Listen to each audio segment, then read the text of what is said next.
Hello viewers, আসসালামু আলাইকুম। কেমন আছেন আপনারা সবাই? আশা করি আল্লাহর রহমতে ভালো আছেন। আমরাও আল্লাহর রহমতে ভালো আছি আলহামদুলিল্লাহ।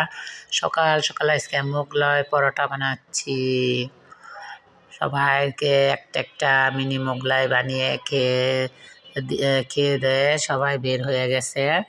আর এখন আমরা খেয়ে ওর বাবা, তোমার দাদা রাফির বাবা এনেছে, গরুর গোশ এনেছে। গরুর গোশ রান্না করব, আর হচ্ছে সুজির হালুয়া বানাবো, রুটি বানাবো নিজেদের খাওয়ার জন্য অল্প করে। এই যে গরুর গোশ আমি এইভাবে রান্না করি। আপনারা কে কে এইভাবে রান্না করেন? অনেকে অনেকভাবে রান্না করেন। আমাদের এইভাবে রান্না করে দেখেন, গরুর গোশ অনেক মজা। আপনার এই সব মশলা একেবারে দিয়ে তেল দিয়ে কষাইতে থাকি, কষাইতে কষাইতে পরে গোশটা সিদ্ধ হয়ে গেলে একটু ঝোল দিয়ে দিই। সুন্দর হয়ে যায়, একবারে নরম সফট হয়ে যায়। আর মাংসটা খেতেও অনেক মজা, তেল মশলা সব ঢুকে যায় সাথে সাথে দিলে। এই যে আস্তে আস্তে মশলাও কষানো হয়, গোশও কষানো হয়, গোশটার ভিতরে একবারে মশলা ঢুকে যায়। অনেকে আগে পেঁয়াজ ভেজে নেয়, অনেকভাবে রান্না করে, কিন্তু আমি একবারে দিয়ে দিই সব। একবারে দিলে মশলাটাও কষানো হয়ে যায়, গোশটাও কষানো হয়ে যায়। নতুন রাঁধুনিরা একবার দেখলেই পারবেন, সব নতুন রাঁধুনিরা পারবেন, ব্যাচেলার যারা আছেন সবাই পারবেন। একবার দেখলেই আমাদের তরকারি রান্না, মাংস রান্না দেখলেই পারবেন।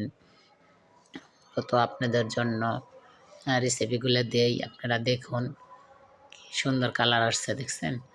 আর আমাদের ভিডিওটা কোথাও একটু ভালো লাগলে আপনাদের অনুরোধ, আপনারা সাবস্ক্রাইব, শেয়ার, কমেন্ট করবেন, পাশেই থাকবেন। আর যারা সাবস্ক্রাইব করছেন তাদেরকে অসংখ্য অসংখ্য ধন্যবাদ।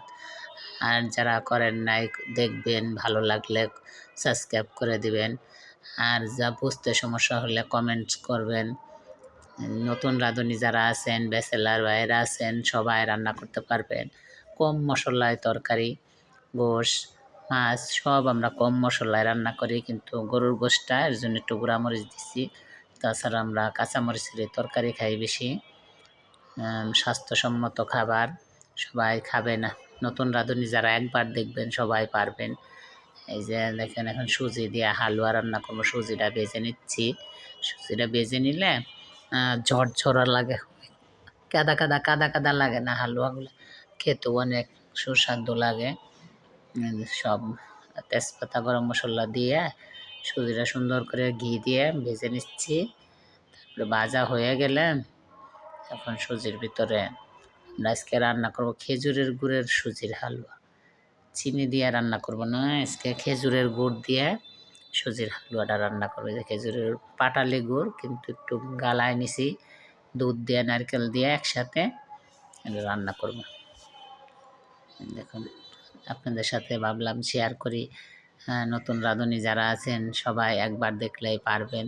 দেখতে থাকুন আমরা কিভাবে রান্না করি, আপনাদের শেখার জন্য মূলত। ছাড়া পুরান যারা আছেন তারা তো অনেকভাবে রান্না করেন।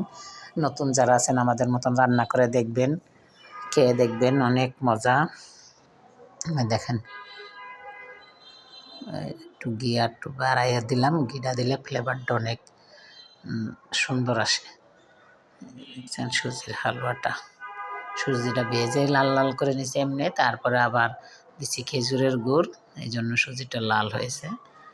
দেখতেও যেমন সুন্দর লাগতেছে, কিন্তু গরমটা একটু হাতের তালু দিয়ে চাপ দিলে জিনিসটা সুন্দর হয়। এখানে যে ছুরির সাহায্যে যে যেভাবে ডিজাইন করেন কেটে নেবেন। সুন্দর পিস পিস করে যার যে কয় পিস লাগে উঠায় নিয়ে খেতে থাকবেন। গরুর মাংস, চালের রুটি, আর হচ্ছে গিয়ে সুজির হালুয়া আজকে এই।